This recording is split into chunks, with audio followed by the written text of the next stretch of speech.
Alors voilà, il est dans la nature humaine de vouloir être considéré comme plus important, d'être sélectionné, d'être choisi pour avoir quelque chose de plus que les autres. Et c'est ce que nous voyons dans une histoire, une histoire qui est révélée dans la Bible, au chapitre 6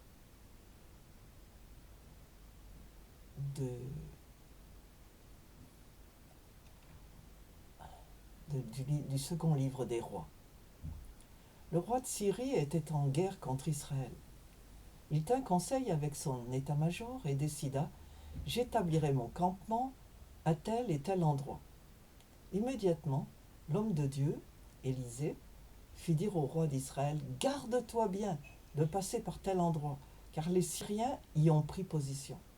Alors le roi d'Israël envoya quelques hommes en reconnaissance à l'endroit que lui avait signalé l'homme de Dieu.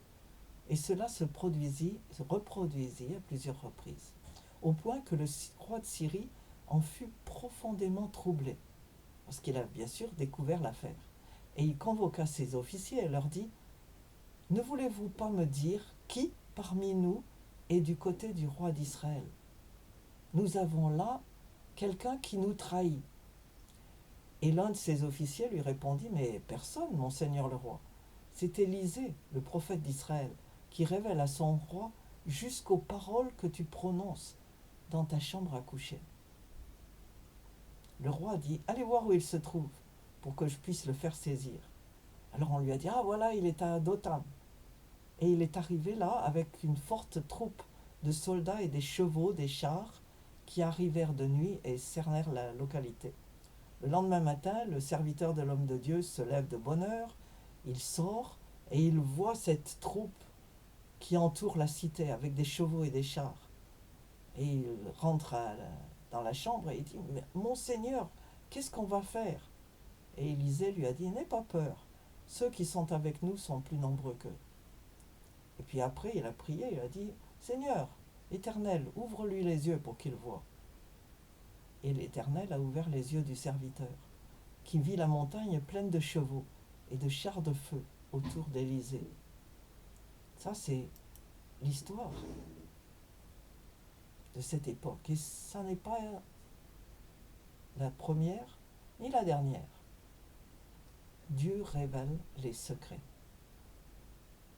Bien sûr, il révèle les secrets dans un but particulier. Non pour vous faire mousser, qu'on puisse dire: oh waouh, celui-là est fantastique, il sait tout, c'est un prophète, applaudissez. Il révèle les secrets dans le but de protéger ceux qui lui appartiennent. Il révèle les secrets pour faire connaître à tous qu'il est plus puissant que tout le monde, qu'il est le Tout-Puissant. Dieu révèle les secrets. Alors, que faut-il faire pour connaître ces secrets? Si vous regardez ce qui se passe dans le monde, que ce soit au niveau infinitésimal ou familial, local, national, international, la majorité du temps, les gens n'ont absolument aucune idée de ce qui se passe. Ils comptent sur les services secrets de leurs États pour leur révéler ces secrets. Mais comme on l'a vu des milliers de fois, les États sont souvent pris de court par les situations. Il y a quelques années maintenant, les gens ont découvert, les politiciens, les États ont découvert que tout autour des frontières de l'Ukraine, les Russes étaient là avec leurs chars. Et ils ont débattu l'affaire. Qu'est-ce qui va se passer? Mais qu'est-ce qu'ils font là? Et tout le monde disait: ah, vous inquiétez pas, ce sont juste des exercices. Jusqu'au jour où la Russie a envahi l'Ukraine. Ce qui était même devant leurs yeux, ils étaient incapables de le lire. D'autres ont été envahis comme ça, de la même manière. Mais Dieu ne donne pas ses secrets à tout le monde. Jésus révélait ses secrets aux apôtres et il leur a dit: vous êtes bénis Les autres, je ne leur raconte que des histoires et ils ne peuvent pas percevoir le sens profond de ces histoires. Alors, vous savez comment on trouve les secrets de quelqu'un. On a l'exemple de Samson et Dalila, sa copine.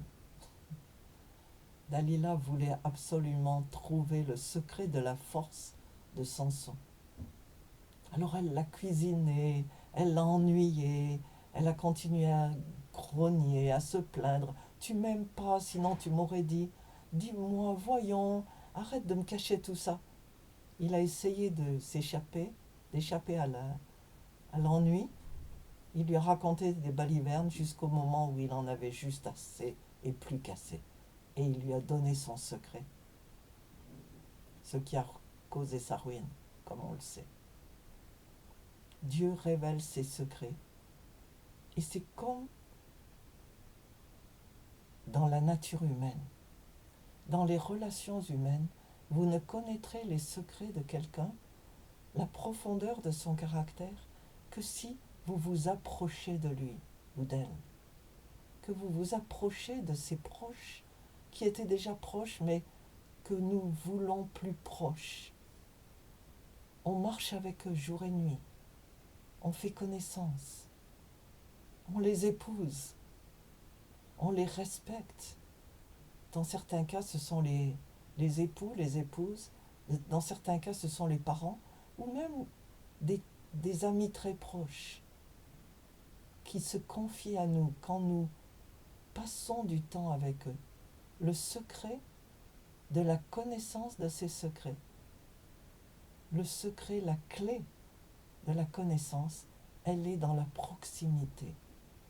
Non pas une proximité occasionnelle, mais une proximité régulière, approfondie, qui prend soin d'écouter, de regarder, d'observer, et d'observer avec un cœur ouvert, qui ne juge pas, qui ne condamne pas, mais qui cherche à comprendre, qui admire souvent. C'est comme ça entre le maître et ses disciples, entre le professeur et ses élèves, entre les parents et les enfants, et entre beaucoup de gens qui se connaissent et qui veulent apprendre l'un de l'autre. Et bien sûr, l'apprentissage se fait dans les deux sens, mais il y a toujours quelqu'un qui est plus âgé et qui va vous révéler les secrets, le secret de la réussite, le secret de la vie heureuse, le secret des bonnes relations avec les autres, le secret de faire des études fructueuses, de progresser dans la connaissance. Dans tous les cas, il s'agit d'une proximité de plus en plus approfondie. À l'inverse,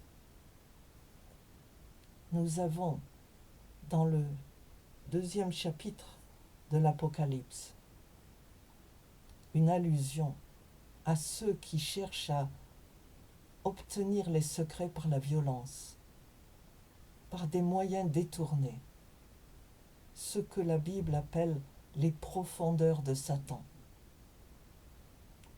Les secrets de Dieu sont pour tous ceux qui l'aiment. Il n'a pas de préférence.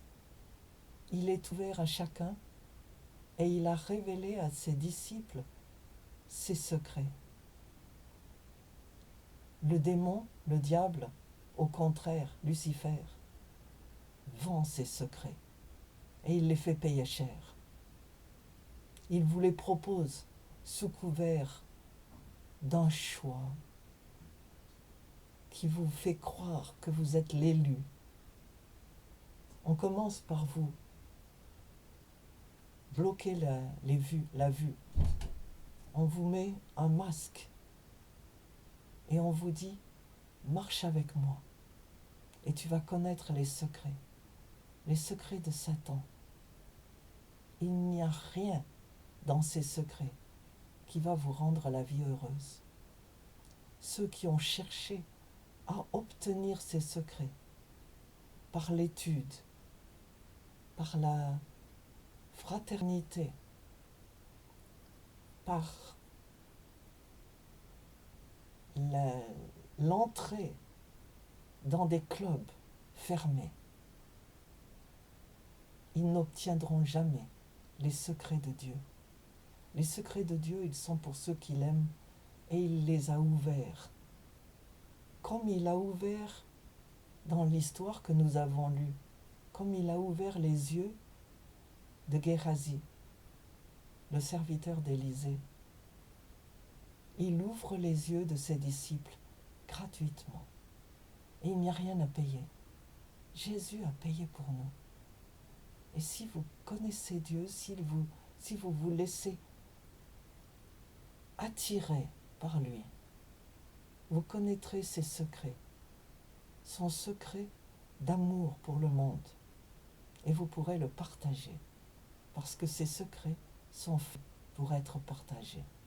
Alors que Dieu vous bénisse quand vous faites ça.